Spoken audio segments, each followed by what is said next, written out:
마치 포크를 들고 이 과일을 이렇게 찍어 먹는 것처럼 화를 포크라고 여긴다면 포크처럼 이렇게 내려놓을 수 있는 것처럼 여긴다 이거죠. 근데 이런 구조가 아니라는 거예요. 화난 나는 화가 이렇게 있고 내가 화를 이렇게 쓰고 있고 이런 구조가 아니에요. 화의 구조는 이런 구조입니다. 이런 구조. 손이 나고 주먹은 화고 이건 평온한 나예요. 평온함이 있고 평온한 내가 따로 있는 게 아니에요. 평온함이 곧 나인 거죠. 짜증이 따로 있고 내가 따로 있는 게 아니라 손이 나고 가위가 짜증이라면 손만 따로 여기서 빼낼 수 있습니까? 가위에서? 물론 이것과 이것은 다르긴 하지만 그러나 짜증을 손에서 빼낼 수는 없어요. 이 가위를 손에서 빼낼 수는 없어요. 가위 자체가 이미 손이거든요. 근데 가위의 상태와 주먹의 상태는 분명히 다르다. 짜증의 상태와 화의 상태와 평온의 상태는 분명히 다르다는 거죠. 그러나 그때그때 다른 존재라는 거예요. 이거는 평온한 손, 이건 넓은 손, 보자기의 손, 이거는 가위의 손, 이건 주먹의 손. 물론 손과 가위와 같지 않고 손과 주먹이 같지 않고 손과 보자기가 같지 않아요. 그죠?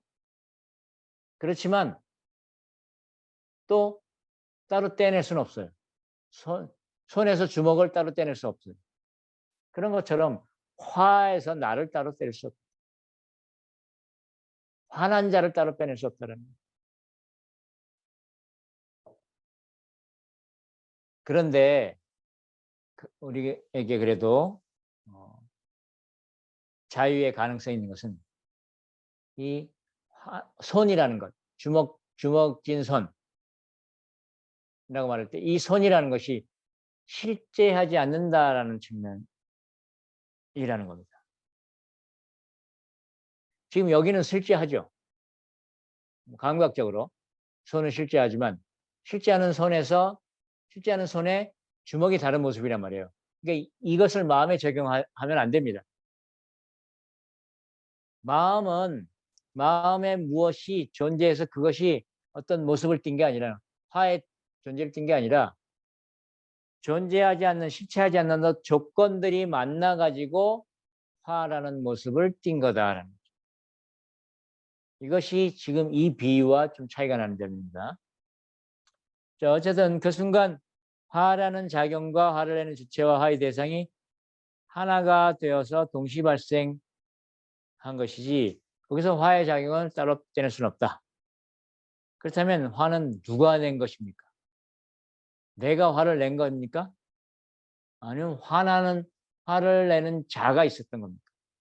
화를 내는 자로 그때 존재했던 것뿐이에요. 화와 나를 분리할 수가 없어요. 그렇게 해서 지나간 것 속에는 화가 없고 지나간 것에는 화가 이제 더 이상 없는 겁니다. 근데 자꾸 우리가 스토리를 불러일으키니까 또 어제 일로 화를 내게 되는 거죠. 아직 오지 않은 것에도 화는 없고 이게 지금 거기다 비유하는 겁니다.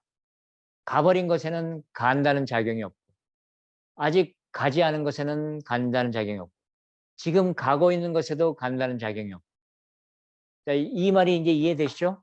지금 가버린 것과 아직 가지 않은 것에 간다는 작용이 없다는 건 알겠어요. 왜냐하면 지금 일어나고 있는 일이 아니니까. 근데 지금 가고 있는 것에도 간다는 작용이 없다. 이 말은 무슨 말이에요? 이 말을 빨리 이해해야 됩니다. 이제 자꾸 옛날 사고방식으로 돌아오면 잘 이해가 안 된단 말이에요. 그건 무슨 말이에요? 지금 가고 있는 것에 간다는 작용이 없다는 것은 간다는 작용이 따로 있는 게 아니다. 이런 의미에서 간다는 작용이 없다. 가고 있는 것, 가는 자에서 간다는 작용만 따로 있는 게 아니라는 것. 우리가 그냥 말만 그렇게 쓸 뿐이라는 거예요. 말만 쓰면 가는 자 속에 가는 작용이 따로 있는 것 같아요. 근데 가는 작용이 따로 있는 게 아니라는 얘기를 하는 거예요. 자, 그 말이 바로 아직 가버린 것에 또 가는 작용이 없고, 아직 가지 않은 것에도 가는 작용이 없고, 지금 가고 있는 곳에도 가는 작용이 없다라는 말. 이걸 분노로 해버리면 어때요? 분노가 일어났던 지나간 일에는 분노가 없고, 아직 분노하지 않은 것에도 분노가 없고, 지금 분노하고 있는 것에도 분노가 없다.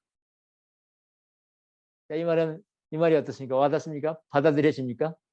아니, 무슨 소리야? 지금 분노하고 있는 것에 왜 분노가 없어? 자, 이 말이 와닿아야 돼요. 이 말이 와닿으면 손들어 표시합니다. 지금 분노하고 있는 곳에는 분노가 없다. 이게 와닿아야지 중론이 이해가 됩니다. 다시 한번 설명할 거예요.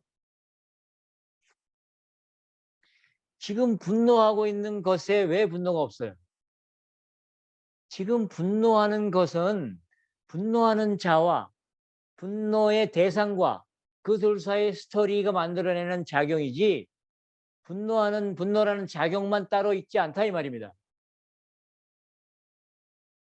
그러니까 분노라는 작용은 존재하지 않아요. 관계 때문에 생겨난 일시적인 모습이라는 거예요.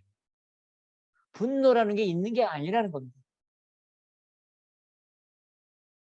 분노라는 게 있는 게 아니니까 지나간 일 가지고 내가 분노했어 이렇게 말하지 말라 이 말이에요. 그렇게 되면 분노로부터 자유롭게 됩니다. 지금 분노하면서도 분노라는 건 없어. 또 그러지는 말고. 왜냐하면 분노 속에서 괴롭잖아요. 괴로워하지 말라 이 말이에요. 괴로워하지 말고 분노라는 게 없다라는 걸 파악하면 지금 내가 화를 내고 있을 때 그 화가 일종의 구조 속의 일이지 실제가 아니라는 걸 알게 되면 필요에 의한 화만 낸다 이 말이에요.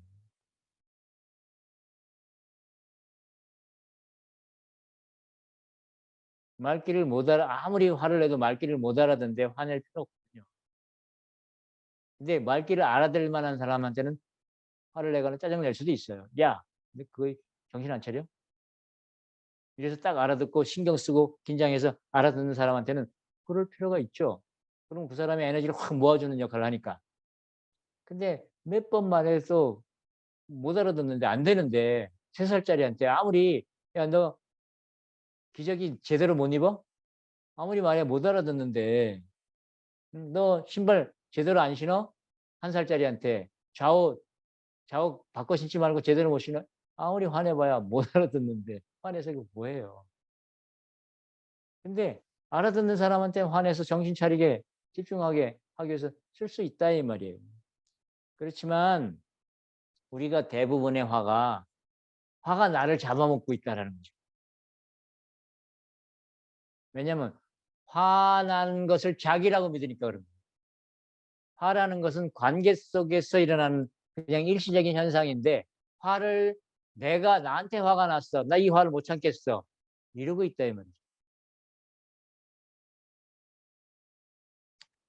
그래서 화는 누가 낸 것이냐 이 말입니다. 화를 낸 자가 따로 있는지, 화를 낸 자라는 게 따로 있냐 이 말이에요. 화를 낸 자는 따로 없어요. 그러면 화의 상대가 있느냐 하면 화의 상대도 따로 없어요. 그러면 화를 낸 자, 화의 상대도 없고 화라는 게 그럼 또 따로 있느냐 하면 화라는 것도 따로 없어요. 이 세 가지가 어떤 특정한 스토리로 관계를 맺었을 때 나타나는 모습이라는 거죠. 내가 낸 게 아니라.